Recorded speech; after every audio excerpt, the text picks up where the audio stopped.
Bismillahirrahmanirrahim. Assalamualaikum warahmatullahi wabarakatuh. Waalaikumsalam warahmatullahi wabarakatuh. Yang pertama, tidak lupa kita memanjatkan puji syukur alhamdulillah kepada Allah Subhanahu wa taala, Tuhan yang Maha Esa, yang mana pada pagi hari ini kita masih diberi kesehatan, diberi kesempatan untuk berkumpul di acara Desiminasi Menyebarkan Pemahaman dan Penerapan Pengalaman Budaya Positif CGP Angkatan 10. Selanjutnya kami ucapkan terima kasih kepada Bapak Ibu Guru yang telah meluangkan waktunya untuk mengikuti acara ini. Selanjutnya akan saya bacakan susunan acara yang akan kita laksanakan pada pagi hari ini. Acara yang pertama pembukaan, acara yang kedua sambutan kepala sekolah, acara yang ketiga acara inti presentasi, acara yang keempat tanya jawab, dan acara yang terakhir adalah penutup.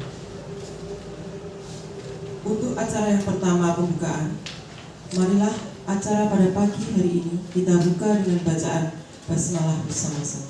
Bismillahirrahmanirrahim. Semoga dengan bacaan basmalah bisa melancarkan acara yang akan berlangsung pada pagi hari ini. Acara yang selanjutnya sambutan kepala sekolah. Kepada beliau Bapak Abdul Rohim kami persilakan.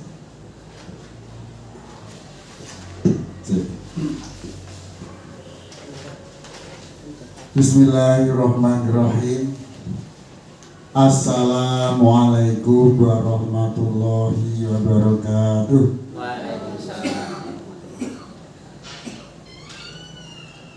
Alhamdulillahirrahmanirrahim. Wassalatu wassalamu ala asrofil anbiya'i wal mursalin Sayyidina Muhammadin wa ala alihi wa ashabihi ajma'in, amma ba'du. Yang saya hormati Ibu Heni Agustina Mayasari SPD selaku calon guru penggerak angkatan 10 dari SMP Negeri 1 Miri. Yang saya hormati Bapak Ibu guru peserta desiminasi budaya positif yang akan disampaikan oleh Ibu Heni Agustina Mayasari. Pertama, mari kita panjatkan puji dan syukur kehadirat Allah Subhanahu wa taala atas limpah nikmatnya, sehingga pada pagi hari ini kita dapat bersama-sama mendukung dan mensukseskan program calon guru penggerak dari sekolah kita dengan cara kita aktif mengikuti kegiatan desiminasi budaya positif yang nantinya akan dijelaskan oleh Ibu Heni. Untuk itu kami haturkan banyak terima kasih kepada seluruh pendukung kegiatan ini, dan kami sangat berharap kegiatan ini bukanlah sekedar kegiatan untuk memenuhi tugas atau permintaan dari program calon guru penggerak, akan tetapi dengan Bapak Ibu mengikuti program kegiatan pada pagi hari ini, diharapkan mendapatkan satu ilmu baru, insert hal-hal yang mungkin sebelumnya Bapak Ibu belum ketahui, atau sudah Bapak Ibu ketahui namun perlu pendalaman lagi. Yang muaranya Bapak Ibu adalah untuk memajukan pendidikan di SMP Negeri 1 Miri ini, utamanya pada kualitas pembelajaran kita semua, yang notabene kita merupakan sekolah pelaksana program sekolah penggerak angkatan pertama. Tentu kita semua sudah tahu dan memahami bahwa dalam pembelajaran di program sekolah penggerak semuanya berpusat pada peserta didik. Kita paham benar bahwa setiap peserta didik mempunyai potensi yang berbeda-beda.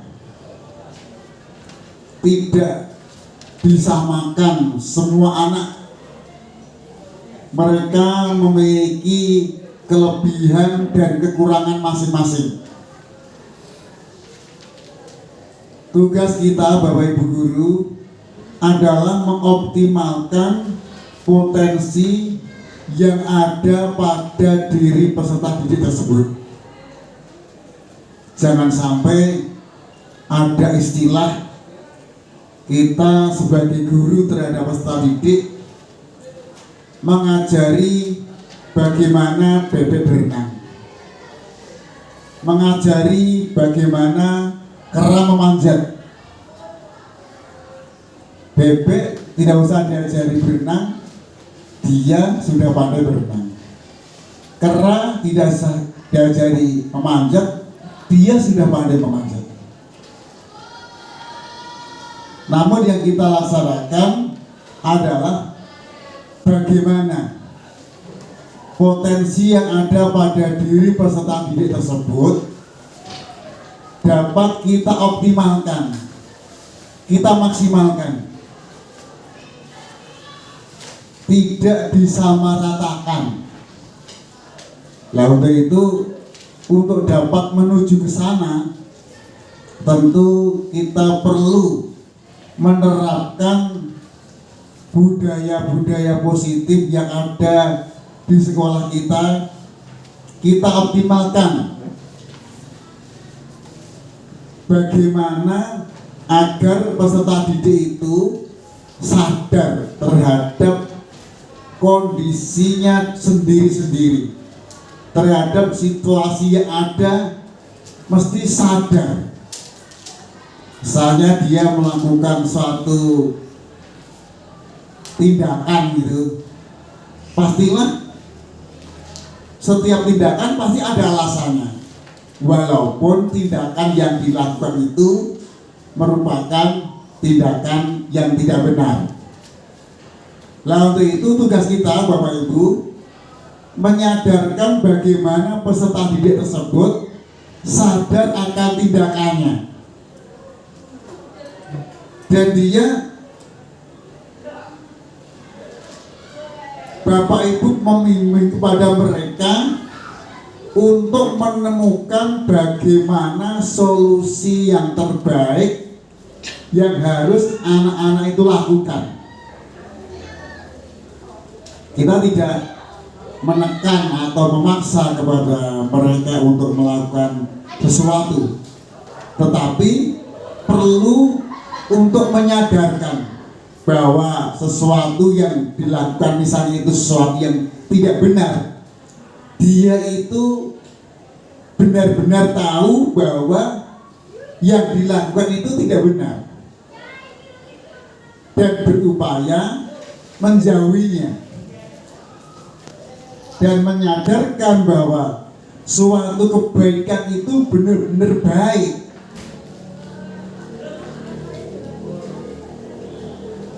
Dan mengarahkan kepada peserta didik, menyadarkan bahwa dia harus melakukan kebaikan tersebut.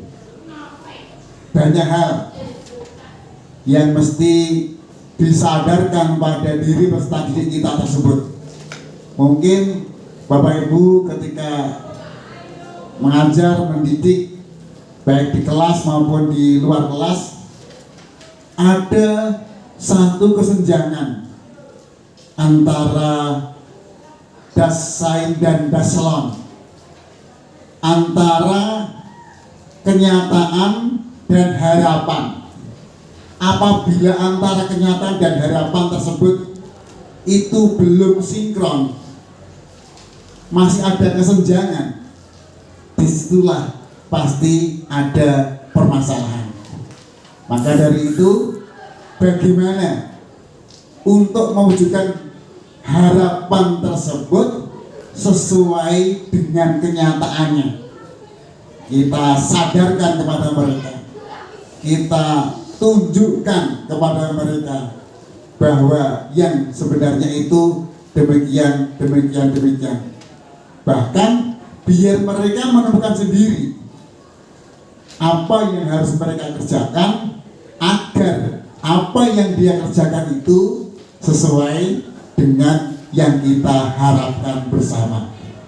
Untuk itu, selamat mengikuti kegiatan diseminasi budaya positif dari calon guru penggerak Ibu Hemi Agustina Mayasari SPD ini.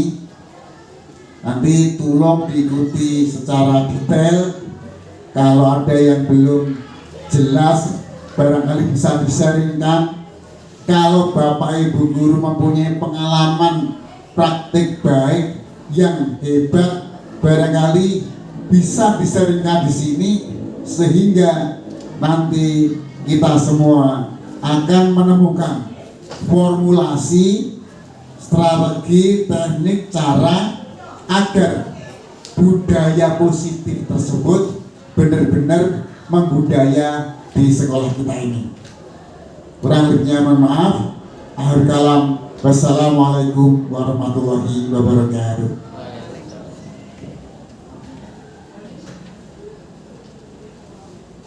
Demikian tadi sambutan dari Bapak Kepala Sekolah, Bapak Abdul Rohim SAG MPDI. Acara yang selanjutnya, acara inti, presentasi mengenai budaya positif yang akan disampaikan oleh JGP Angkatan 10. Kepada Ibu Hemi Agustina Mayasari, kami persilakan. Terima kasih atas waktu yang diberikan kepada saya. Mohon izin untuk berdiri. Assalamualaikum warahmatullahi wabarakatuh. Yang kami hormati Bapak Kepala Sekolah SMP Negeri 1 Miri, Bapak Abdul Rahim. Yang kami hormati Bapak Ibu semuanya. Terima kasih kepada Bapak Ibu semua yang telah hadir memenuhi undangan kami dalam kegiatan diseminasi atau penyebaran pemahaman dan penerapan pengalaman saya dalam budaya positif. Di sini saya akan meminta waktu Bapak Ibu semuanya. Bukan berarti saya di sini di tengah-tengah Bapak Ibu saya akan menggurui Bapak Ibu, saya lebih paham. Pastinya Bapak Ibu semua sudah banyak pengalaman, sudah menjadi Bapak Ibu guru yang hebat, yang luar biasa. Jadi untuk kali ini kita sekedar untuk sharing, berbagi pengalaman saja.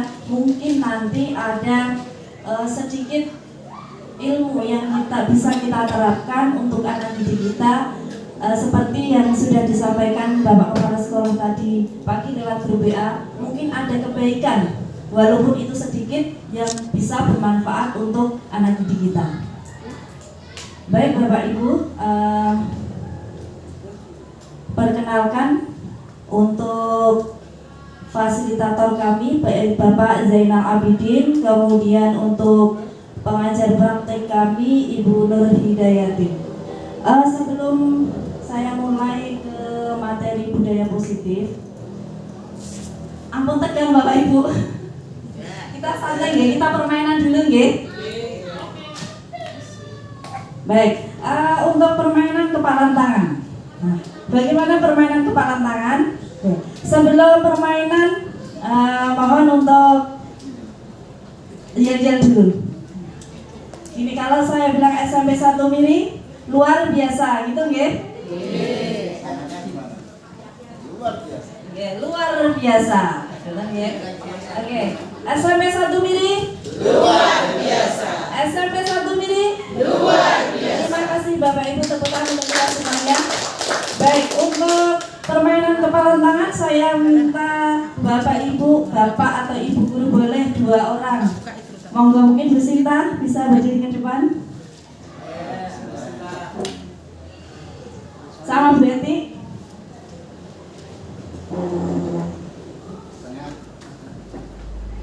Sebentar.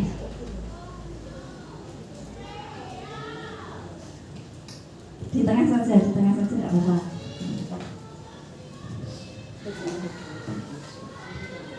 Baik, Bapak Ibu, untuk permainnya seperti ini. Bu Sinta dan Bu Eti, saya minta untuk mengepalkan tangan dan bayangkan di kepalan tangan Bapak Ibu, maaf Ibu Sinta dan Bu Eti, bayangkan bahwa yang Anda genggam itu sesuatu yang berharga. Yang berharga tidak berarti uang, ya.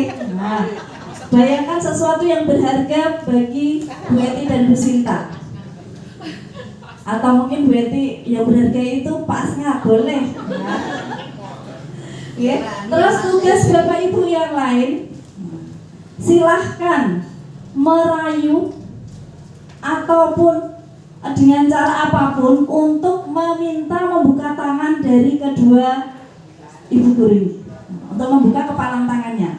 Boleh dengan cara merayu, boleh dengan diiming-imingi sesuatu, boleh dengan didik-didik, boleh dengan apapun terserah panjenengan, ya. Untuk bagaimana cara membuka kepalan tangan dari kedua guru tersebut. Monggo, silakan.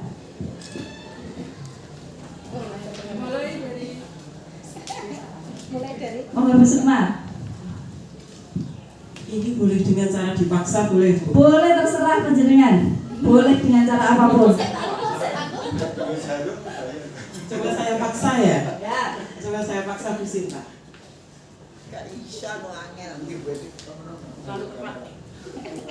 Sepertinya yang dipegang Bu Sinta itu sangat berharga. Sangat berharga. Sehingga saya paksa pun ternyata tidak bisa Bu.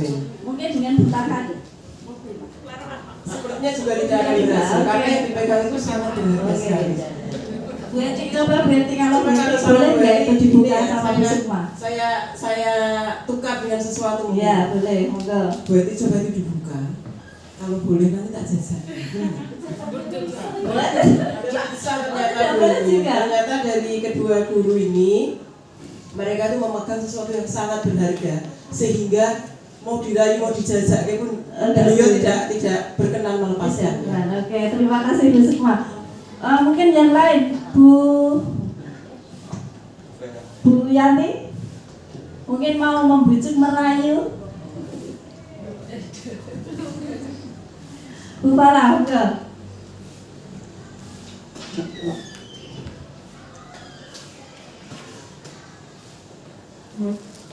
Coba lihat ke atas.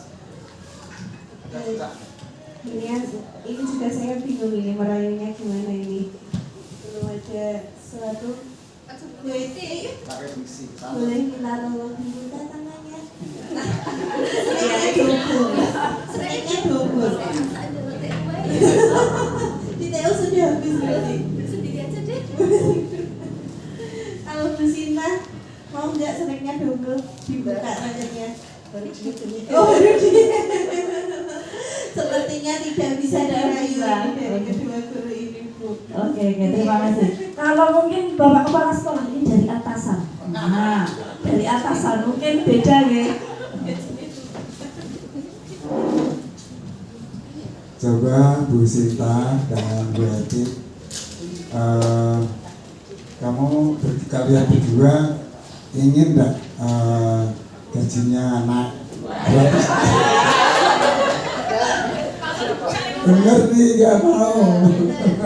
Yang Bener Bu. Tapi kalau mau buka kedua tangan kalian, akan saya naikkan gajinya 300%. Luar biasa. Bu Sinta, penawaran yang bagus Bu Sinta. Enggak mau. Oh ternyata tidak bergeming Bu. Tidak bergeming. Baik, terima kasih. Tepuk tangan dulu untuk Bapak Ibu yang ada di depan. Terima kasih, ternyata masih menggenggam terus. Benar tidak mau ini Bu? Tidak. Masa nggak mau toh Bu? Nanti tak ajak Bu. Nggak boleh? Nggak boleh.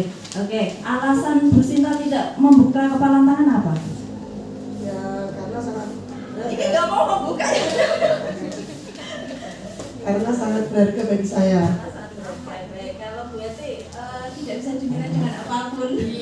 Sesuatu yang ada di genggaman Ibu semua ini ternyata sesuatu yang sangat berharga, tidak bisa dinilai dengan apapun. Baik, terima kasih Bu Eti dan Bu Sinta. Tepuk tangan untuk semuanya.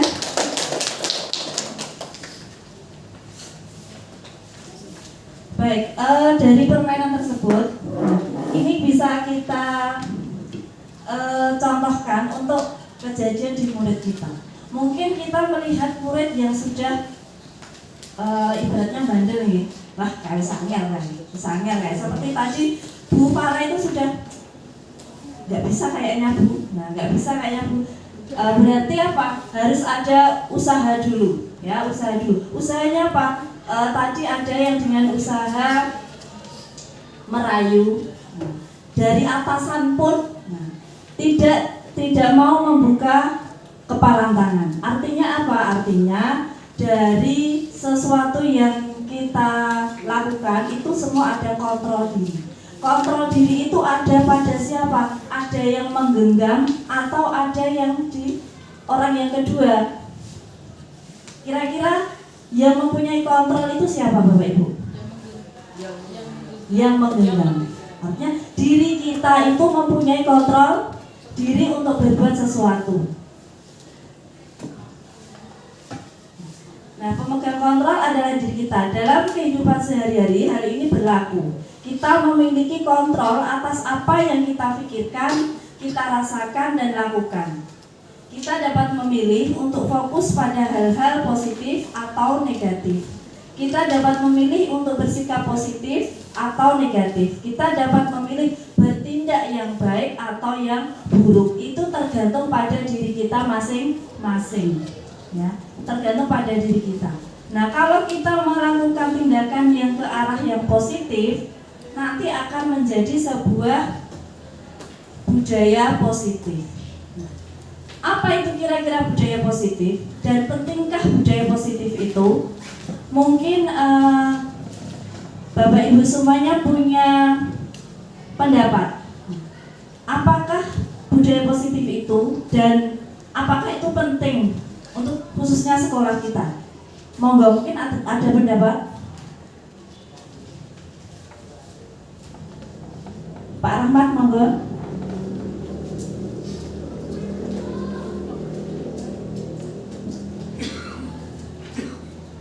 Oke, terima kasih atas waktunya. Menurut saya, budaya positif itu adalah sesuatu hal yang baik di sekolah, yang sesuai dengan aturan. Jadi kata kuncinya baik dan sesuai dengan aturan. Terima kasih. Apa sebentar Pak? Apakah itu penting untuk khususnya sekolah kita Pak? Tentu saja, itu sangat penting. Baik, terima kasih Pak Rahmat, betul sekali. Untuk Pak Rahmat tadi berpendapat sesuatu yang baik. Betul ya? Untuk budaya positif itu apa yang kita lakukan yang mempunyai nilai atau norma yang baik, yang bermanfaat untuk diri kita dan juga bermanfaat untuk orang lain. Nah, apakah itu penting? Penting sekali Bapak Ibu semuanya. Budaya positif itu perlu disebarkan, khususnya untuk siswa kita. Ya, untuk siswa kita agar nanti anak-anak kita itu menjadi anak-anak yang mandiri, yang berakhlak mulia, yang berkarakter, yang bertanggung jawab sesuai dengan filosofi Ki Hajar Dewantara. Konsep inti dari budaya positif yaitu ada 1 perubahan paradigma belajar, kemudian 2 disiplin positif, yang ketiga nilai-nilai kebajikan, yang keempat kebutuhan dasar manusia, yang kelima motivasi perilaku manusia, yang keenam posisi kontrol guru, dan yang ketujuh keyakinan kelas, yang terakhir segitiga restitusi. Untuk yang pertama yaitu perubahan paradigma belajar. Kenapa ini ada kalimat perubahan? Artinya ada sesuatu yang dulu sudah ada, namun perlu kita perbaiki. Ya, perlu kita perbaiki. Contohnya dulu itu pembelajaran itu berpusat pada guru. Pernah mendengar kalimat itu nggih? Pembelajaran yang berpusat pada guru dan pembelajaran yang berpusat pada siswa. Pembelajaran yang berpusat pada guru artinya hanya satu arah, ya, hanya satu arah. Ini saya teringat dengan waktu kecil itu ada lagu Jawa atau apa nanti kalau salah. Ini agak-agak ingat-ingat lupa. Nah, ini dulu waktu SD kalau nggak salah ya. Siji loro telu astane sedeku, bener nggih? Itu ada nggih. Mirengake Bu Guru menawa didangu. Papat nuli limo. Lenggahe sing lata, aja padha sembrono, mundak ora bisa. Maaf suaranya ini tidak kalah dengan Kusuma atau Bu Deni ya. Oke.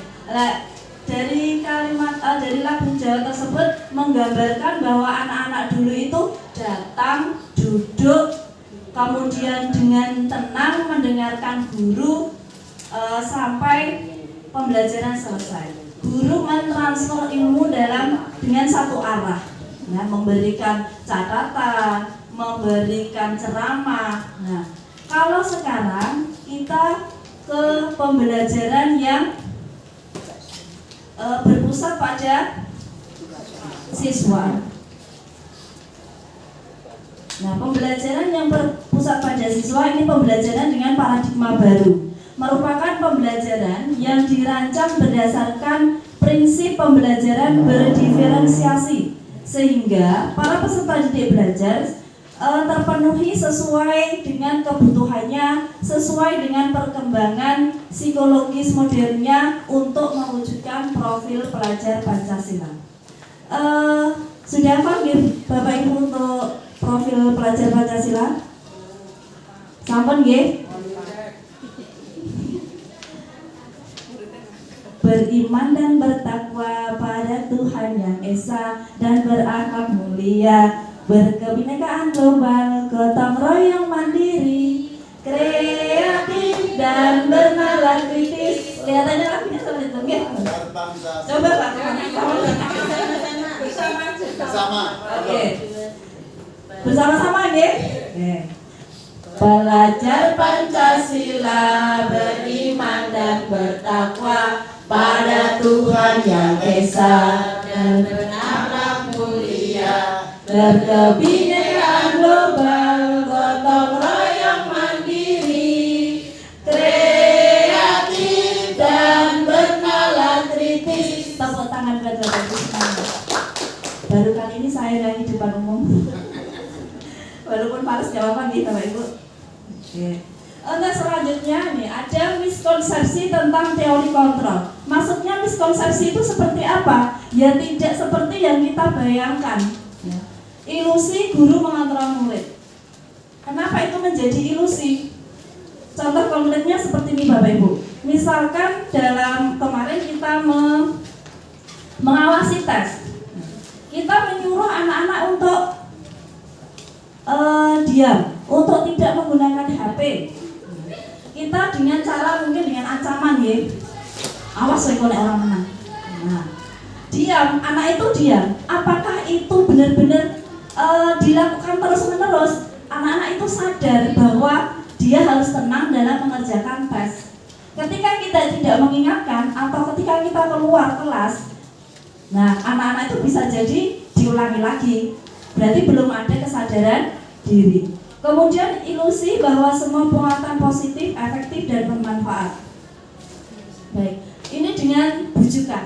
Nah, mungkin dengan bujukan kita sering sekali menangani anak dengan cara bujukan. Nah, ini berarti juga mungkin melakukan sesuatu, kamu ikut misalnya anak yang berprestasi, tapi dia tidak mau diikutkan dalam lomba. Bagaimana kita membujuk anak tersebut biar ikut?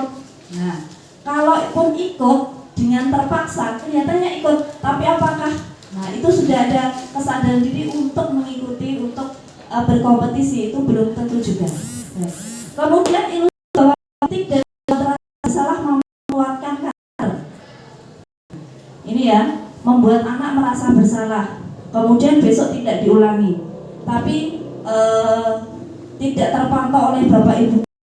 Apakah kita tahu bahwa anak itu terus menerus nantinya akan baik atau akan mengulangi kesalahan? Juga kita belum tahu, ya. Kemudian yang terakhir, ilusi bahwa orang dewasa berhak memaksa. Kita di sini dengan murid berarti kita lebih dewasa. Guru dengan bapak kepala sekolah dianggap bapak kepala sekolah lebih dewasa.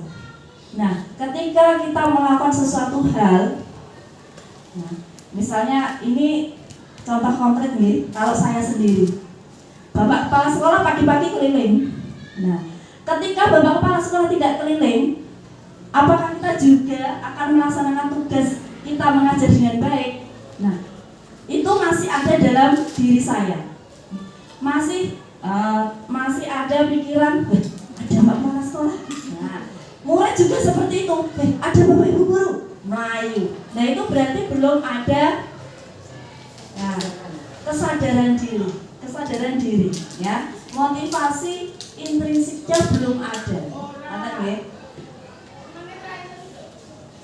Nah, bagaimana seorang bisa berubah dari paradigma stimulus respon kepada pendekatan teori kontrol? Ini menurut teori dari Stephen A. Covey. Bila kita ingin membuat kemajuan perlahan, sedikit demi sedikit, ubahlah sikap atau perilaku Anda. Namun, bila kita ingin memperbaiki cara-cara utama kita, maka kita perlu mengubah kerangka acuan kita. Ubahlah bagaimana Anda melihat dunia, bagaimana Anda berpikir tentang manusia, ubahlah paradigma Anda. Skema pemahaman dan penjelasan aspek-aspek tertentu tentang realitas. Nah, berarti artinya kita harus merubah sedikit demi sedikit. Nah, apa saja yang perlu ada perubahan? Dari stimulus respon, realitas atau kebutuhan kita sama, menjadi teori kontrol, realitas kebutuhan kita berbeda. Kita masuk ke kelas, seringkali kita menyamaratakan kebutuhan anak-anak.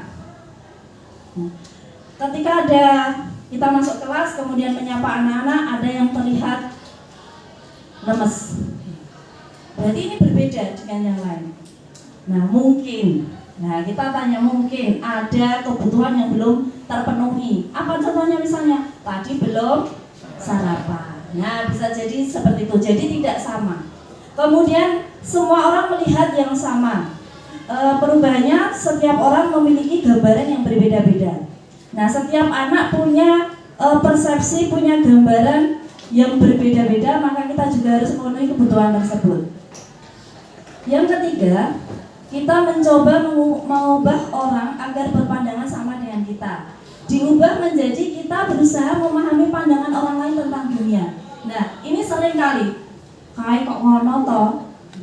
Padahal orang itu punya pandangan sendiri, tidak harus sama dengan kita. Bagaimana kita memahami bahwa setiap individu, setiap orang, setiap siswa itu punya gambaran luas atau alasan yang beraneka ragam dalam melakukan sesuatu. Kemudian yang selanjutnya, perilaku buruk dilihat sebagai suatu kesalahan. Semua perilaku memiliki tujuan. Nah, itu tadi ya Bapak Ibu, apa yang dilakukan siswa ini seringkali Bu Sinta, Bu Yanti, Pak Ivan itu menangani. Ya. Anak yang sering lakukan suatu kesalahan. Nah, berarti anak itu punya tujuan. Nah, itu ya untuk teori kontrolnya seperti itu. Anak dalam melakukan kesalahan itu ada tujuan. Memang perilaku buruk, tapi itu ada tujuannya. Nah, kita menggali tujuannya itu apa sampai anak itu melakukan hal kesalahan. Kemudian ini tadi yang sudah kita praktekkan, orang lain bisa mengontrol saya. Mungkin dalam pikiran Bapak Ibu semuanya, anak itu dalam kendali kita, ya. Tapi apa yang terjadi ketika dipraktekkan? Hanya Anda sendiri yang mengontrol diri Anda. Nah, itu berlaku juga dengan misalkan tadi sudah dipraktekkan, walaupun itu dari atasan, nah, seorang atasan. Kalau kita punya pendirian, misalnya ya, punya pendirian bahwa saya itu harus mengajar tepat waktu.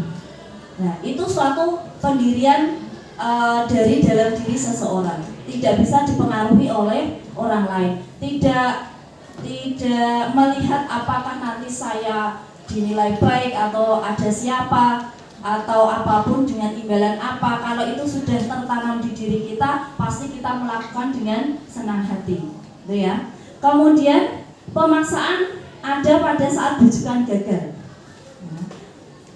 Kemudian kolaborasi dan konsensus menciptakan pilihan-pilihan baru. Yang terakhir, model berpikir menang atau kalah yang berubah menjadi teori kontrolnya model berpikir menang-menang. Ini artinya untuk menangani seorang murid tidak kok, ya murid ini salah, ya, murid itu salah, gitu ya. Nah, ini dicari solusi ketika anak itu juga punya alasan, kita dengarkan dia punya solusi apa, kita juga menuntun anak untuk menjadi lebih baik. Baik, untuk yang kedua, materi yang kedua adalah disiplin positif. Nah, mungkin Bapak Ibu semua ini sudah kita lakukan di sekolah kita ya untuk disiplin positif. Nah, disiplin di sini dari kata disiplina yang berarti belajar. Disiplin mengacu pada disiplin diri yang memiliki tanggung jawab terhadap apa yang dilakukan berdasarkan nilai yang diyakini. Jadi seperti tadi, kalau masuk tepat waktu itu sudah menjadi keyakinan diri, ya tetap akan dilakukan terus-menerus tanpa ada paksaan, tanpa ada rayuan, tanpa ada imbalan apapun.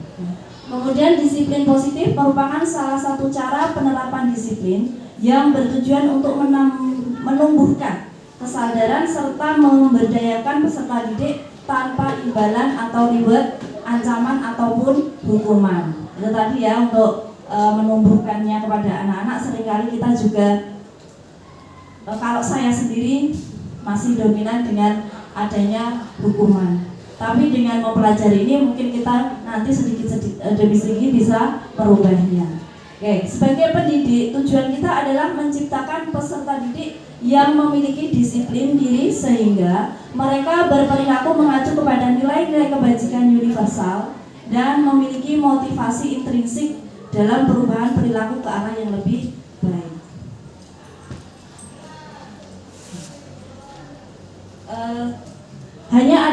Hanya Anda yang bisa mengontrol diri Anda. Ya, disiplin adalah kemampuan memerintah diri sendiri dalam mengontrol dan menguasai diri untuk memilih tindakan yang mengacu pada nilai-nilai yang kita hargai dengan penuh tanggung jawab tanpa terperintah oleh orang lain. Kemudian dalam permainan tadi, itu Bu Sinta dengan bersikukuh tidak membuka tangannya karena itu adalah sesuatu yang berharga. Dalam kejadian itu tadi ada beberapa nilai-nilai kebajikan. Nilai-nilai kebajikan apa yang ada dari permainan tadi kira-kira? Nilai kebajikan apa? Menyimpan rahasia. Berarti orangnya apa? Bertanggung jawab ya, amanah, bertanggung jawab. Kemudian gigih. Nah, yang merayu itu juga gigih, ada nilai tersendiri. Nah, nilai kebajikan adalah sifat-sifat positif manusia yang mempunyai tujuan mulia yang ingin dicapai setiap individu. Dalam pembelajaran ada nilai kebajikan yang kita capai, yaitu dalam profil pelajar Pancasila, yaitu beriman dan bertakwa pada Tuhan Yang Maha Esa, berakhlak mulia, berkebudayaan global, gotong royong, mandiri, kreatif, dan bernalar kritis. Semua insya Allah sudah kita laksanakan di SMP Negeri 1 Miri ini. Betul ya Bapak Ibu semuanya? Namun kita perlu memaksimalkan dan konsisten. Nah, beriman dan bertakwa kita sudah melaksanakan untuk mengarahkan anak-anak untuk mengikuti sholat berjamaah, kemudian ada tadarus. Untuk gotong royong kita sudah melaksanakan, anak-anak seringkali ada Jumat bersih untuk kerja bakti. Kemudian ada kreativitas mereka membuat pot bunga, kemudian membuat kerajinan-kerajinan yang sudah ada di ruang keterampilan itu banyak sekali. Baik, untuk dalam kehidupan sehari-hari ada nilai diantaranya keadilan, keselamatan, tanggung jawab, kejujuran, rasa syukur, kasih sayang, rajin, percaya diri, kesabaran, keamanan, tidak merendahkan orang lain, dapat dipercaya dan menghargai. Sesuatu hal, satu tindakan saja pasti ada nilai kebajikan. Dan terima kasih untuk Bapak Ibu semuanya sudah ada di sini. Artinya Bapak Ibu semuanya sudah menghargai orang lain. Nah, ada satu nilai kebajikan. Okay. Nah, rasa keselamatan, kemudian tanggung jawab ini di setiap hari kita pasti menemukan nilai-nilai tersebut. Di diri anak-anak dalam kesehariannya itu juga pasti ada nilai baiknya. Walaupun anak-anak itu yang memang seringkali membuat masalah, cahkui meneh, tapi bukan mungkin ya, pasti di diri anak tersebut ada nilai tersendiri. Ya.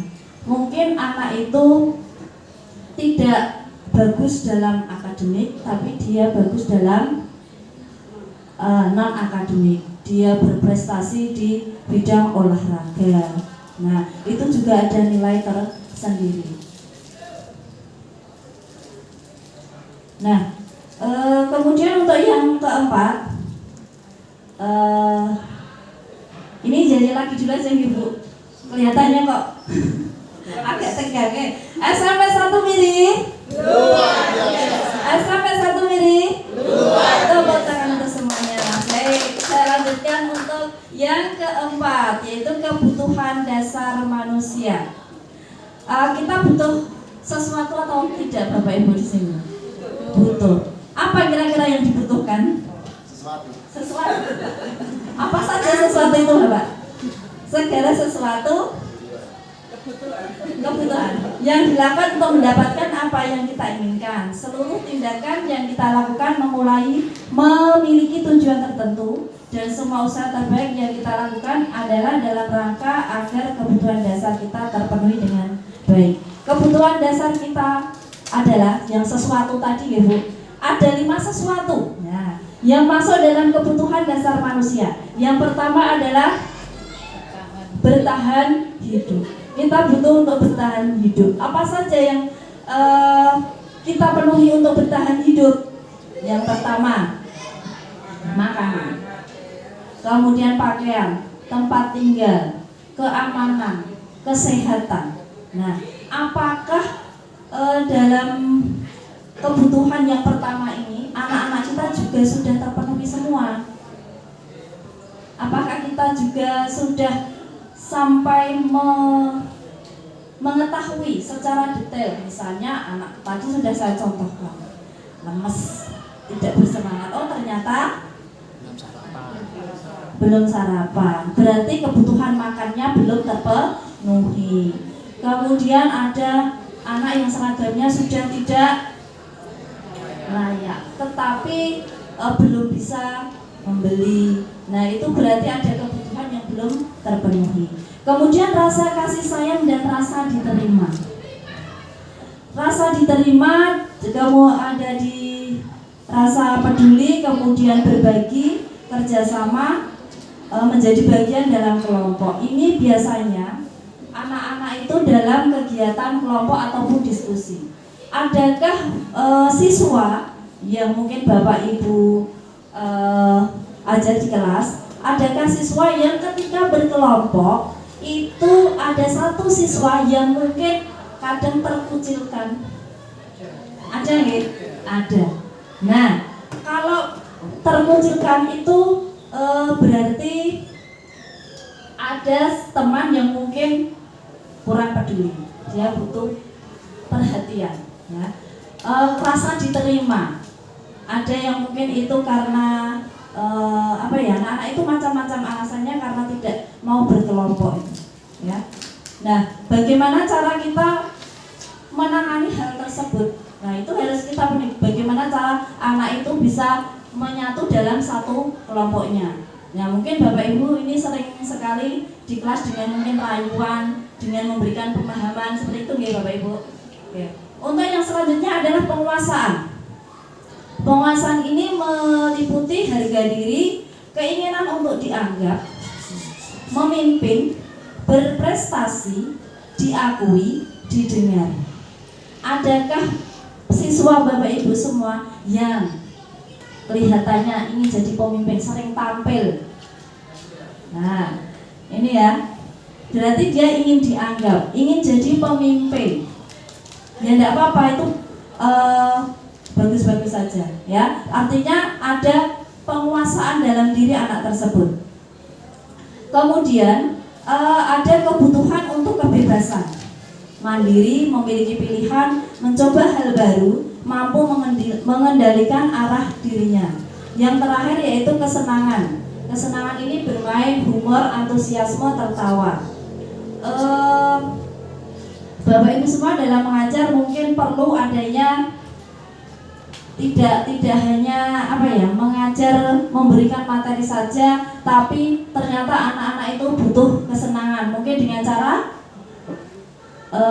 game, dengan permainan. Jadi tidak usah terlalu serius, kadang juga santai, gitu ya. Jadi anak-anak diberi kesempatan, keleluasaan, kebutuhannya terpenuhi di kesenangan ini.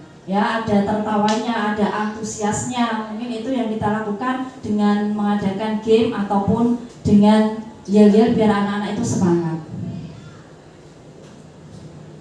Untuk yang kelima yaitu motivasi perilaku manusia. Nah, ini motivasi perilaku manusia biasanya ini ada hal yang memang benar-benar motivasi dari diri, yaitu motivasi intrinsik, tapi ada juga motivasi yang dari luar, ekstrinsik. Nah, untuk menjadi orang yang mereka inginkan dan menghargai diri sendiri dengan nilai-nilai yang mereka percaya, itu adalah nilai motivasi intrinsik. Kemudian motivasi ekstrinsik itu apa? Nah, misalnya untuk menghindari ketidaknyamanan atau hukuman.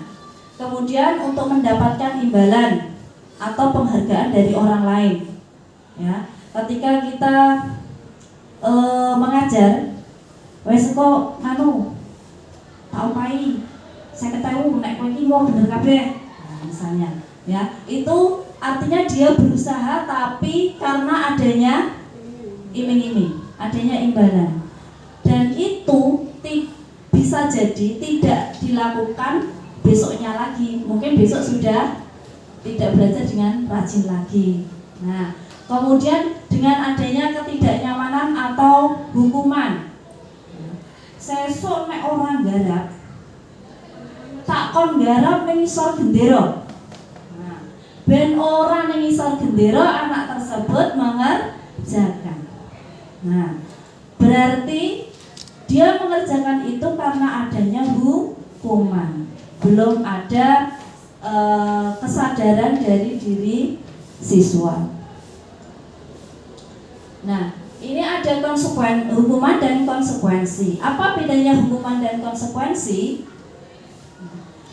Hukuman bersifat tidak terencana atau tiba-tiba, sedangkan konsekuensi sudah terencana atau sudah disepakati bersama.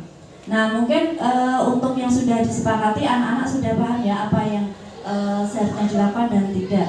Nah, yang tidak terencana ini kadang-kadang juga seringkali kita lakukan. Nah, tiba-tiba kita memberikan hukuman anak yang tidak sesuai. Kemudian murid tidak tahu apa yang akan terjadi dan tidak dilibatkan. Untuk konsekuensi sudah dibahas dan disetujui oleh murid dan guru. Kemudian yang ketiga, hukuman bersifat satu arah dari pihak guru yang memberikan. Untuk konsekuensi dibuat oleh pihak guru atau sekolah dan murid sudah mengetahui sebelumnya konsekuensi yang akan diterima. Untuk yang keenam yaitu 5 posisi kontrol guru. Ya. Kita sebagai guru punya kontrol terhadap siswa. Nah, apa saja posisi kontrol kita? Yang pertama adalah penghukum, kemudian pembuat merasa bersalah, pemantau, teman, dan manajer. Untuk penghukum, seorang penghukum bila menggunakan hukuman fisik bisa menggunakan hukuman fisik ataupun hukuman secara verbal. Nah, hukuman fisik ini juga saya pribadi ya ini masih saya lakukan, ya masih saya lakukan. Misalnya untuk berdiri di depan kelas dengan menghafal kosakata seperti itu. Kemudian hukuman verbal ini yang mungkin harus kita kurangi sedikit demi sedikit karena hukuman verbal itu biasanya akan susah dilupakan untuk anak-anak. Ini pengalaman saya waktu SMP dulu. Waktu SMP dulu itu sebenarnya saya dan teman saya waktu pelajaran IPS. Nah, itu kan dulu kita harus benar-benar memperhatikan itu ya, menang sedeku itu tadi, ya memperhatikan guru. Nah, waktu itu saya dipanggil oleh teman saya di belakang. Saya menoleh dan tertawa karena dia mengucapkan sesuatu yang lucu. Nah, saya yang kena karena saya menoleh, saya kena diceramahi oleh guru. Ya. Sampai sekarang saya itu masih teringat. Nah, mungkin Bapak Ibu guru, saya yakin Bapak Ibu guru tidak punya niat untuk menyakiti anak-anak, tapi yang verbal ini malah mungkin ada bekasnya, masih teringat terus oleh anak. Nah, kemudian yang kedua, posisi kontrol yang kedua yaitu pembuat merasa bersalah. Ya. Pada posisi ini biasanya guru akan bersuara lebih lembut, ya, membuat anak-anak itu punya rasa bersalah, tapi dengan lebih lembut. Kemudian sebagai teman, guru pada posisi ini tidak akan menyakiti murid, namun akan tetap berupaya mengontrol murid melalui persuasi. Dianggap teman sendiri, lebih akrab, ya. Kita biasanya juga kadang-kadang dengan anak-anak itu dia bisa bercerita kalau kita akrab sebagai teman terhadap anak-anak. Kemudian ada monitor atau pemantau, ya. Memonitor berarti mengawasi. Kita pernah mengucapkan kalimat kamu lagi. Kamu sudah beberapa kali melakukan kesalahan. Nah, kita pernah menemukan siswa yang seperti itu, nggih, Bapak Ibu. Nah, itu artinya kita menjadi pemantau anak-anak. Kemudian yang terakhir, posisi yang terakhir adalah posisi manajer. Posisi manajer ini adalah posisi di mana guru berbuat sesuatu bersama dengan murid, mempersilahkan murid bertanggung jawab perilakunya, mendukung murid agar menemukan solusi sendiri dengan cara pendekatan.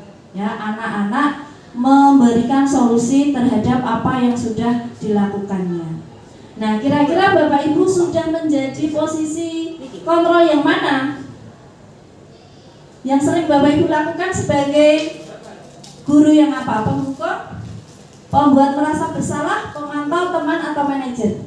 Kalau Bu Hani biasanya sebagai guru yang bagaimana? 5 teman. Oh, sebagai teman. Kadang ini kita biasanya sudah melakukan semuanya gitu. Kadang juga menghukum, kadang juga sebagai teman, kadang juga pemantau. Nah, semuanya sudah kita lakukan. Ya. Nah, perlu konsistensi menjadi seorang manajer. Nah, itu. Nah, contoh penerapan 5 posisi kontrol guru. Ini ada kasus. Kasusnya adalah siswa tidak memakai atribut lengkap saat upacara. Nah, ini yang sering menemui Ibu Sinta, Bu Yanti, Pak Agus. Nah, ada kalimat hormat pada bendera selama 1 jam. Dan berapa kali ibu harus beritahu kamu selalu saja mengecewakan ibu. Kira-kira kalimat yang pertama itu posisi guru sebagai apa? Penghukum. Baik, penghukum, ya. Kemudian yang kedua, merasa bersalah. Ya, kita cek jawabannya. Betul sekali, ya. Untuk yang pertama adalah sebagai penghukum dan yang kedua pembuat merasa bersalah. Kemudian kalimat yang ketiga, ayo dong ikuti aturan sekolah, tolong bantu ibu ya sekali ini. Ya sudah, tidak apa-apa, lain kali jangan sampai berbuat seperti ini lagi ya. Nah, kira-kira itu sebagai apa kita? Teman. Oke. Terus yang kedua, kamu sudah melanggar peraturan sekolah, kamu tahu konsekuensinya. Setelah upacara, kamu beli atributnya ke toko sekolah dan jangan diulangi lagi. Manajer. Oke, kita cek ya apakah sebagai teman dan pemantau. Baik, pemantau karena sudah melanggar peraturan sekolah beberapa kali dan itu Bapak Ibu guru yang di situ tahu ada kalimat jangan diulangi lagi. Berarti artinya sudah mengetahui kejadian yang sebelumnya dan diulangi lagi. Nah, yang terakhir ini ya, apakah kamu tahu kesalahanmu? Nah, ditanya seperti itu, kemudian kira-kira bagaimana kamu memperbaiki kesalahanmu? Ini adalah posisi yang paling ideal, ya, yang paling ideal yaitu manajer, ya. Anak-anak tahu kesalahannya dengan sendirinya, kemudian tahu solusi apa yang akan mereka lakukan. Kemudian ada kalimat ini lagi, saya kecewa sekali dengan kamu. Termasuk pembuat merasa bersalah. Betul sekali, pembuat merasa bersalah. Nah, kemudian ada kamu tidak pernah benar melakukannya. Kira-kira posisi apa ini? Pemantau, nggih? Pemantau. Oke, kita cek. Penghukum. Kemudian karena hukuman tadi ada hukuman yang secara verbal. Oke. Apa rencanamu untuk menyelesaikan masalah ini? Ya, ini manajer. Oke. Kemudian ayolah lakukan demi ibu. Baik, oke, betul ya, sebagai teman. Oke. Kamu tidak pernah mendapat nilai jika tidak mengerjakan tugas. Kira-kira apa ini? Pemantau, penghukum. Oke. Sebagai pemantau, ya. Pemantau artinya dia seringkali tidak mengerjakan tugasnya. Oke. Baik, untuk yang ketujuh itu adalah keyakinan kelas. Kenapa harus keyakinan kelas, bukan peraturan kelas? Kira-kira apa? Kenapa tidak peraturan kelas? Kenapa keyakinan kelas?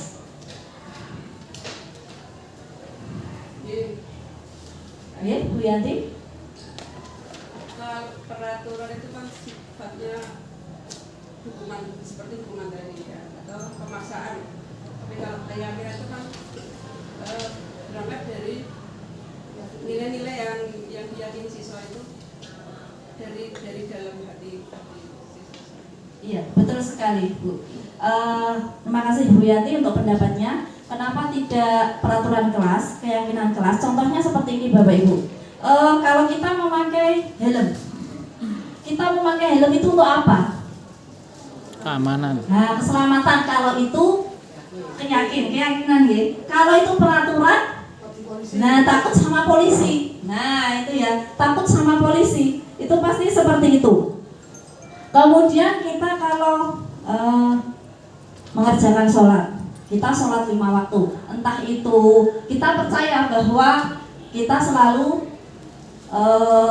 Allah tahu dengan apa yang kita lakukan. Artinya kita sudah melakukan itu karena ada keyakinan.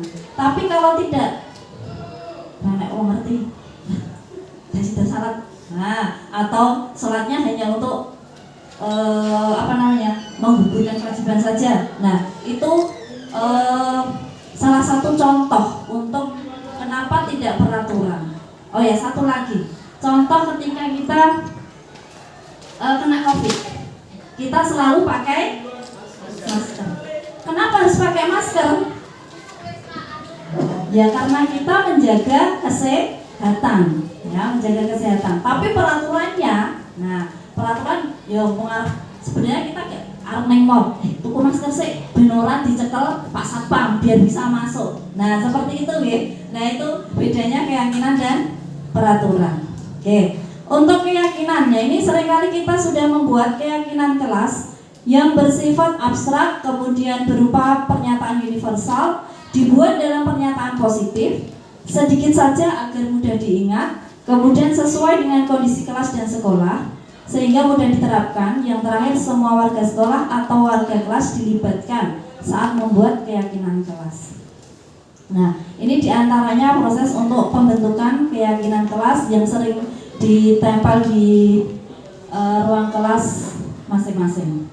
Yang terakhir, nah ini yang terakhir, sudah terakhir Bapak Ibu, adalah segitiga restitusi.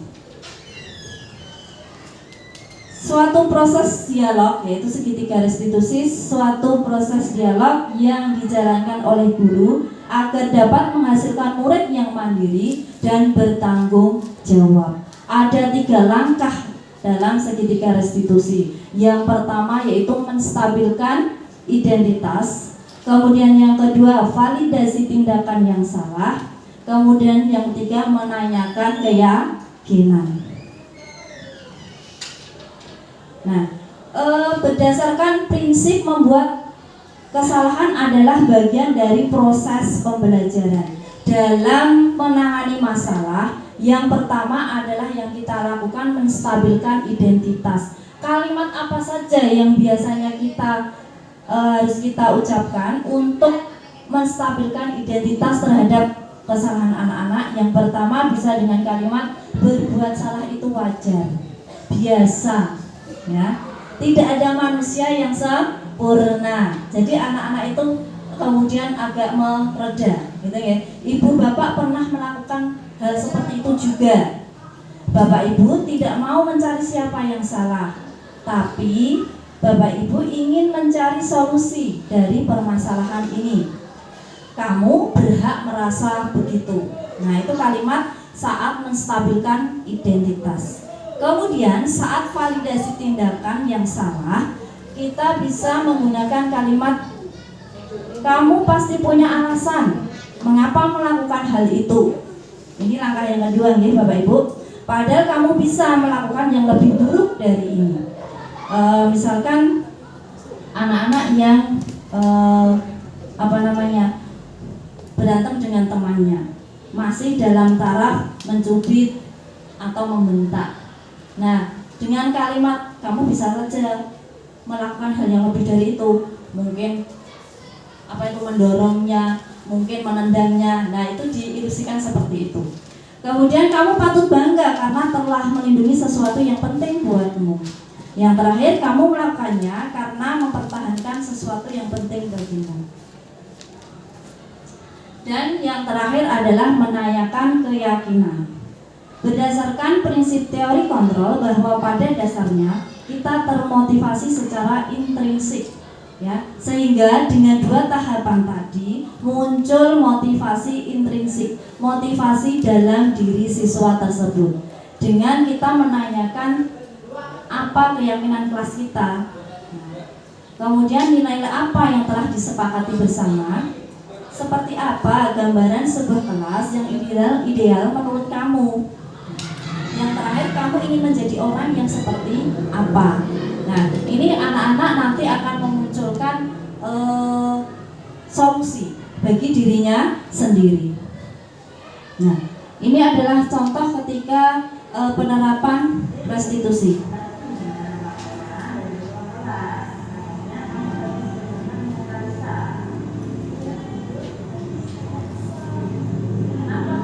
Ini kejadiannya Ririn bertengkar dengan Kalista.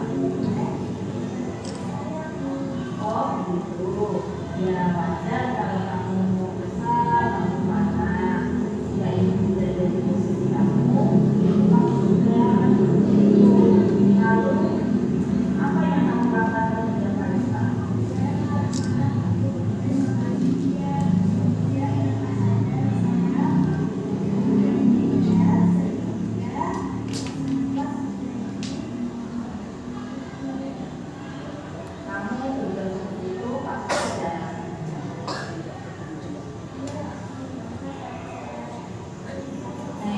Sudah mulai mengungkapkan alasan kenapa melakukan hal tersebut. Ya, wajar kamu marah karena kamu kontrak itu saja. Ibu menghargai cara kamu yang tidak melakukan hal yang lebih buruk. Misalnya kamu. Nah, ini memberikan gambaran hal yang lebih buruk yang bisa dilakukan siswa ketika ada konflik dengan temannya. Dalam hal ini Ririn mengerjakan tugas tapi selalu dicontek oleh Kalista.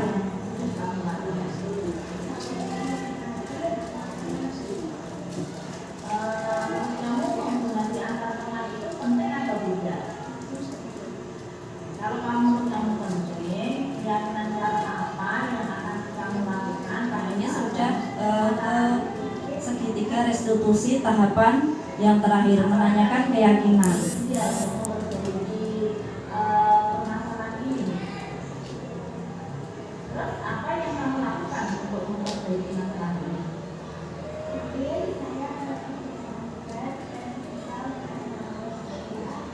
Nah, Ririn memunculkan solusi untuk dirinya sendiri, ya, untuk masalahnya sendiri. Baiklah, Ririn, jika kamu untuk mengatasi masalah ini yang tepat, kamu usahakan, kemudian setelah itu dikasih, kamu akan melaporkan kepada ketua kelas atau wali kelas, gitu ya. Nah, oke, sekarang kamu boleh kembali ke kelasnya. Itu tadi contoh penerapan segitiga restitusi. Baik, terima kasih Bapak Ibu semuanya. Demikian yang saya sampaikan, ada 8 hal, 8 konsep dalam budaya positif. Semoga kita bisa menerapkan pada anak didik kita dengan secara konsisten. Terima kasih, sekian dari saya. Wassalamualaikum warahmatullahi wabarakatuh. Waktu saya kembalikan kepada moderator.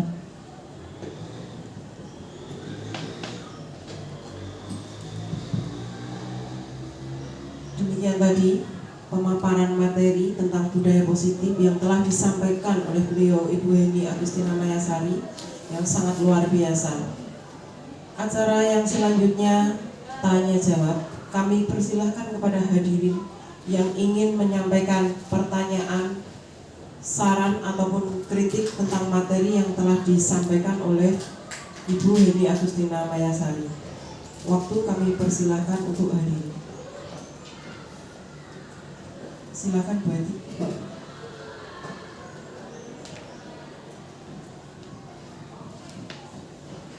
Assalamualaikum warahmatullahi wabarakatuh.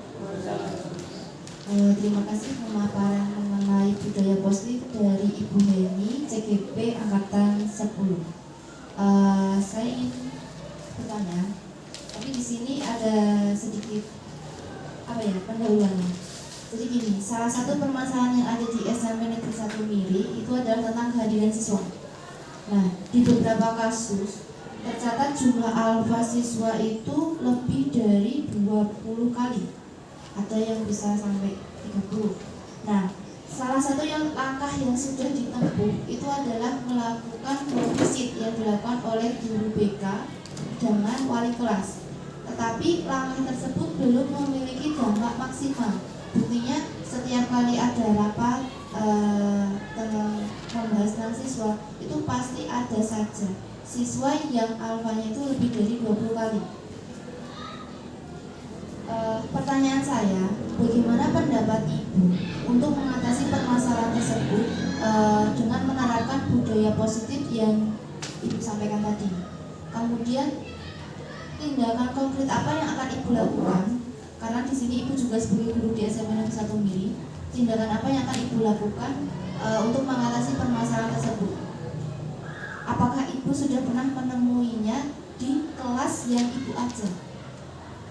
Dan bagaimana tindakannya yang akan Ibu lakukan untuk mengatasi siswa tersebut? Tidak hanya wali kelas ataupun guru BK, tetapi Ibu sebagai guru mapelnya, tindakan apa yang akan Ibu lakukan untuk mengatasi permasalahan tersebut? Terima kasih. Wassalamualaikum warahmatullahi wabarakatuh.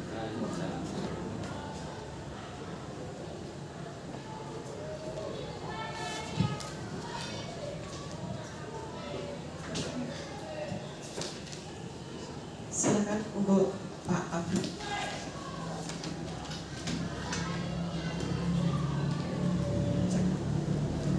Bismillahirrahmanirrahim. Assalamualaikum warahmatullahi wabarakatuh. Terima kasih Bu Heni untuk pemaparannya, luar biasa sekali. Ini mungkin saya juga masih bertanya-tanya tentang beberapa hal yang mungkin saya sendiri mungkin belum jelas, tapi yang lain mungkin sudah jelas.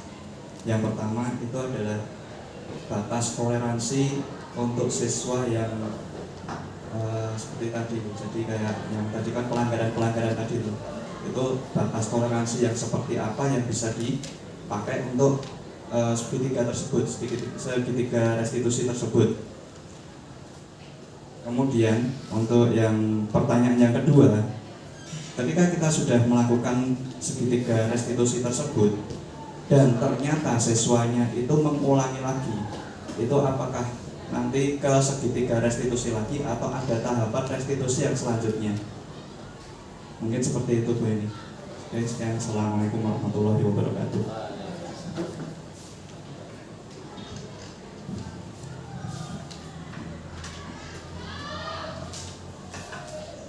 Mungkin ada pertanyaan lagi dari hadirin yang lain sebelum dijawab oleh saya. Ibu Heni. Nggak usah pakai itu. Silakan Pak Joko. Mungkin bisa dijelaskan pembelajaran berpusat pada anak itu yang kalimat sederhananya seperti apa yang mudah dipahami. Yang kedua, selanjutnya fungsi dari guru itu apa di situ? Terima kasih. Terima kasih. Selanjutnya Pak Agus.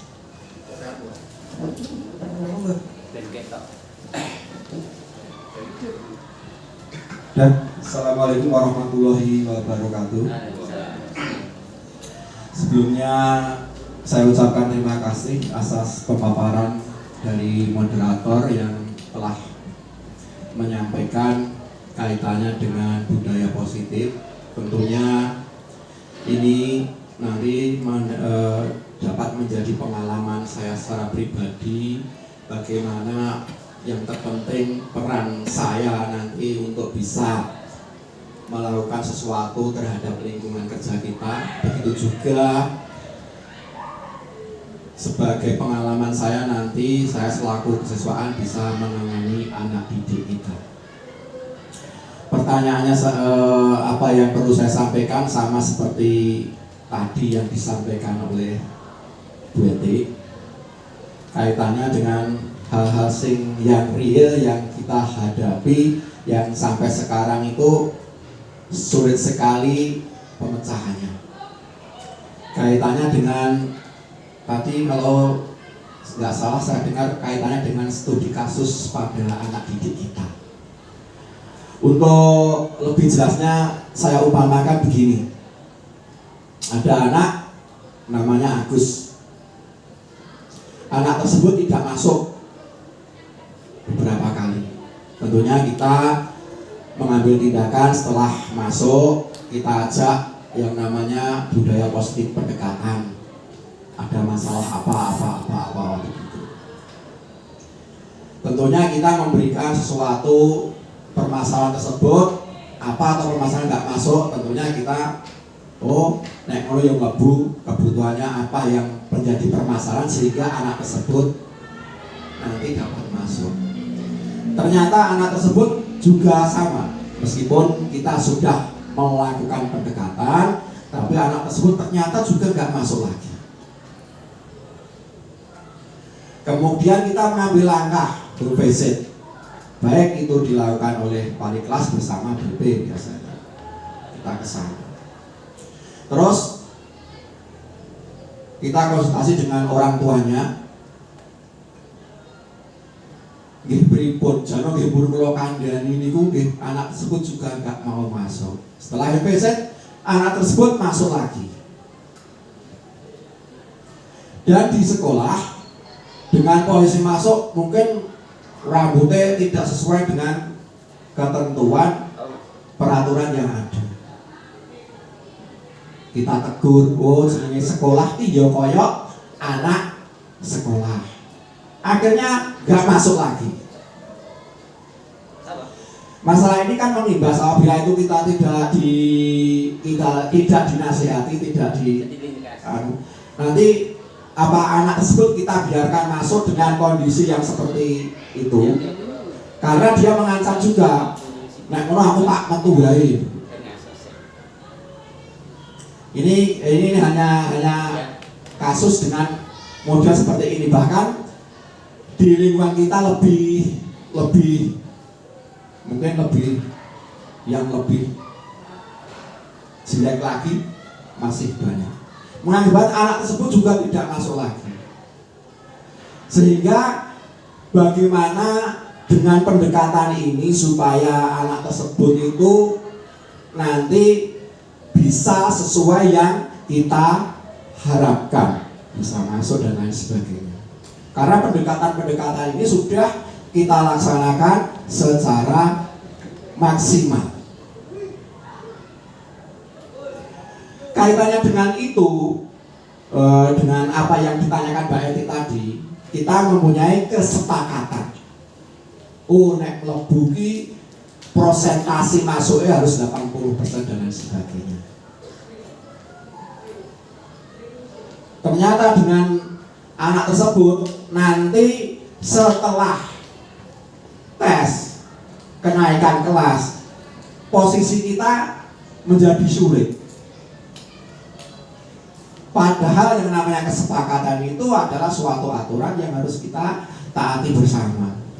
Kalau kita diunggah ke pora bingung, kita berdiskusi ini bingung. Pada akhirnya dinaikkan, nanti sok ben buat menawa nih kelas 2 mungkin nanti bisa baik. Ternyata berulang lagi. Ini kasusnya seperti itu. Nah, yang menjadi pertanyaan saya begini,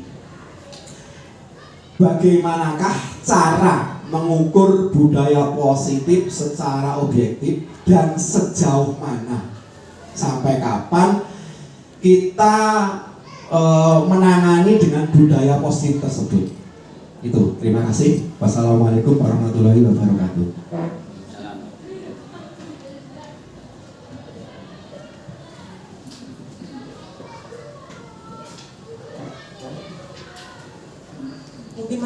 dari Bapak Ibu yang lain?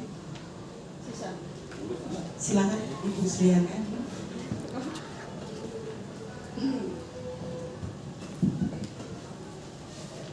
Assalamualaikum warahmatullahi wabarakatuh. Waalaikumsalam. Terima kasih atas waktu yang diberikan kepada saya.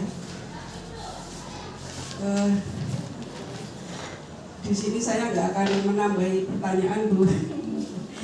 Mudah-mudahan nanti menjadi penguatan ya. Terima kasih sekali sudah dipaparkan tentang materi budaya positif. Sebetulnya ini adalah ilmu baru untuk kita semua atau Bapak Ibu guru, bagaimana mengubah paradigma ya. Kalau paradigma yang dulu itu guru itu adalah penghukum atau dengan kekerasan ya. Sebenarnya dengan teori ini kan kita mengajak untuk menyampaikan ke anak-anak itu bagaimana menyadarkan kesalahan, kemudian dengan kesadarannya dia akan melakukan perubahan ke arah yang lebih baik. Itu sebenarnya adalah tujuan dari budaya positif. Kemudian ada pendekatan-pendekatannya dengan restitusi ya. Yang tadi adalah dengan mengetahui kesalahannya, terus kemudian anak punya inisiatif untuk memecahkan masalahnya sendiri sehingga tercipta budaya positif tadi. Sebetulnya ini dari saya sendiri juga sudah mempraktekkan teori itu ya akhirnya mentok juga ya. Sudah dilakukan pendekatan, sudah menstabilkan si siswa, kemudian juga anak mengetahui kesalahannya dan dia juga punya pemecahan masalah sendiri. Akhirnya nanti sudah mentok. Kalau sudah seperti itu seperti hanya menangani masalah seragam tidak dimasukkan atau mungkin datang terlambat dan sebagainya, banyak sekali permasalahan yang sudah saya lakukan. Akhirnya nanti yang mentok kok hanya anak-anak. Pasti masih ada anak-anak yang melakukan pelanggaran itu kan. Akhirnya meskipun sudah disalahkan dengan metode restitusi, tapi ya akhirnya dengan kadang juga saya tuh dengan kekerasan, akhirnya kembali ke metode lama. Nah, ya kadang seperti itu, kadang dengan pendekatan yang lemah, maksud pendekatan yang dengan kasih sayang, dengan perasaan, kadang juga dengan kekerasan. Nah itu intinya adalah bagaimana kita itu tidak boleh berhenti ya, untuk mengingatkan kebaikan atau agar anak itu berbuat yang positif. Padahal kita seperti yang kita lihat saja ya, Bapak Ibu guru, berapa jumlahnya ini, 40, sekitar 40 sampai 50, kita tidak bisa membudayakan positif seperti halnya membuang sampah ya. Setiap hari kenapa masih ada anak yang selalu membuang sampah pada di seberang tempat ya. Ini membuktikan bahwa kita itu sebenarnya butuh kekompakan ya. Butuh kekompakan agar setiap ada anak yang tidak berbuat positif itu segera diingatkan, ditegur atau dengan cara yang sopan atau dengan kekerasan enggak. Intinya adalah bahwa agar anak itu sadar akan kesalahannya, dia akan mampu memperbaikinya. Selama itu belum tercipta kesadaran itu, berarti masih harus diulang-ulang sampai tercipta yang namanya budaya itu. Karena kalau budaya itu sudah menjadi kebiasaan. Ini berlawanan dengan teori yang katanya agar terbentuk budaya itu mana harus dari apa?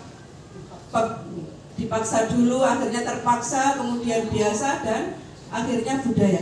Nah, jadi kita tidak hanya terpaku pada tadi misalnya dengan pendekatan restitusi. Nah, kalau itu memang butuh pendekatan yang kekerasan, kalau dengan restitusi tidak berjalan ya harus dengan yang agak lebih keras, mungkin hukuman tapi yang tidak menyakitkan. Itu yang saya sampaikan. Saya mengajak pada Bapak Ibu guru, ya intinya kita itu memang tidak boleh menyerah, apapun yang kita lakukan selama itu belum menjadi budaya, harus selalu dilakukan. Kalau itu memang harus dengan kekerasan, yang penting tidak melanggar HAM atau tidak akan dilaporkan ke polisi dan sebagainya. Salah satu pendekatan yang kami lakukan seperti itu. Nah, ini memang kalau hanya 1 atau 2 orang guru yang berbuat, nah itu belum akan berdampak pada hasilnya. Makanya harus semua kompak. Paling nggak kita akan mengetahui prosedur, materi. Nah, ini akan tertanam pada jiwa kita atau kemampuan kita. Seperti itu yang saya sampaikan. Ini sebenarnya bukan pertanyaan, tapi ini adalah penguatan. Waktu dan tempat kami kembalikan ke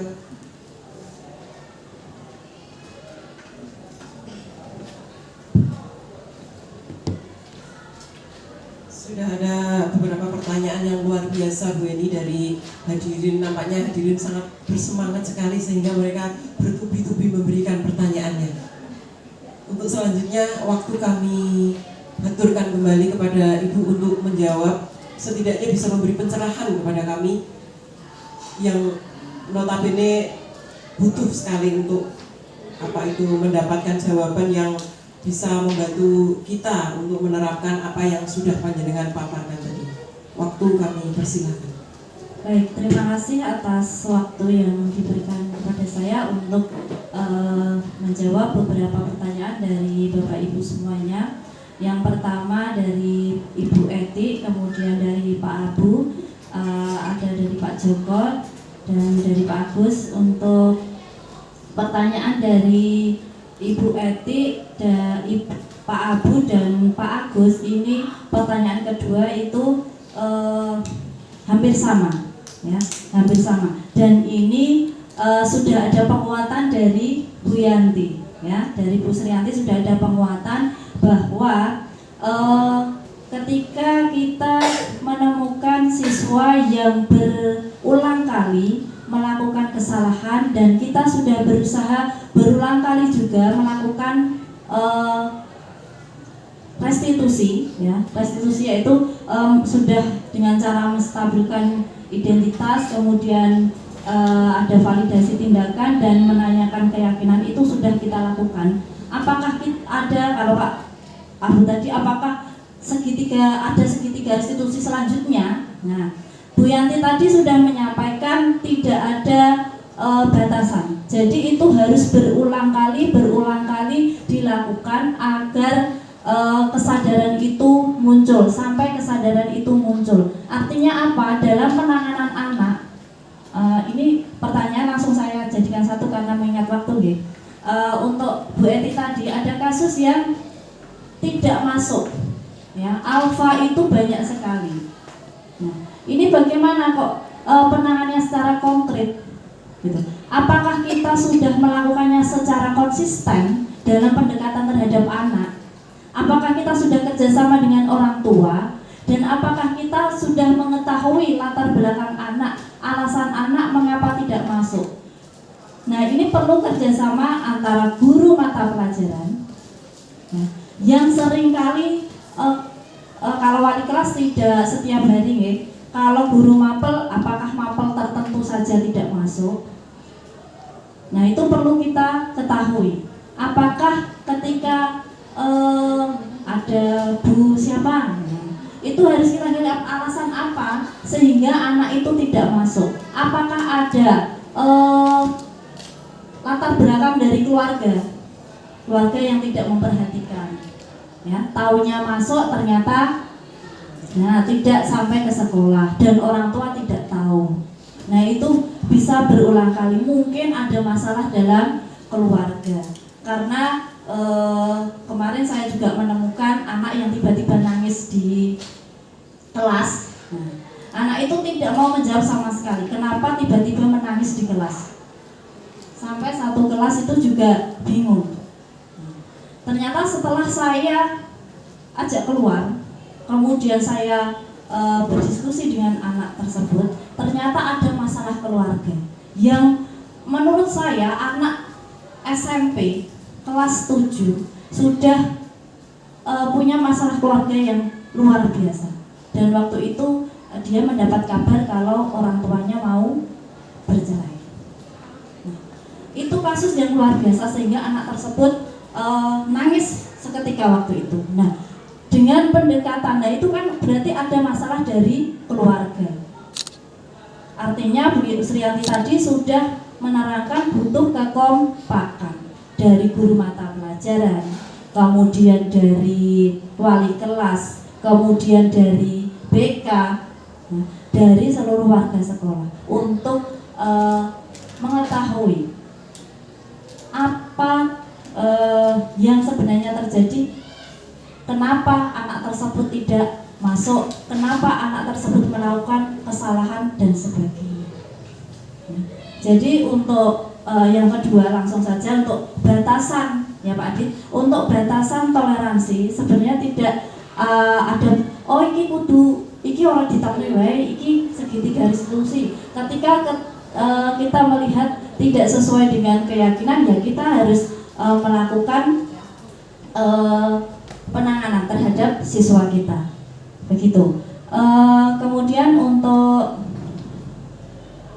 Pak Joko, pembelajaran yang berpusat pada siswa. Kalau tadi sudah sedikit saya singgung, kalau dulu itu hanya satu arah, berarti sekarang kita berubah ke dua arah. Jadi siswa dan guru. Dalam hal ini siswa aktif. Biasanya ini kita mengelompokkan atau pembelajaran dalam bentuk kelompok. Jadi anak kalau dulu itu kita memberikan pemantik dulu, ya, memberikan pemantik, kemudian anak berdiskusi, adakah masalah dengan materi yang dihadapi, kemudian menjadi sebuah pembahasan. Jadi diharapkan anak itu menemukan sendiri apa yang akan didiskusikan. Untuk fungsi guru sebagai apa? Fungsi guru kita memfasilitasi anak, kemudian menuntun anak, ya, menuntun anak, memberikan contoh yang baik sehingga pembelajaran itu bisa berpusat pada siswa. Ini sesuai dengan filosofi Ki Hajar Dewantara. Mungkin itu saja yang bisa saya sampaikan. Kalau mungkin nanti ada yang belum pas atau masih kurang, bisa kita diskusikan bersama. Terima kasih. Wassalamualaikum warahmatullahi wabarakatuh. Waalaikumsalam.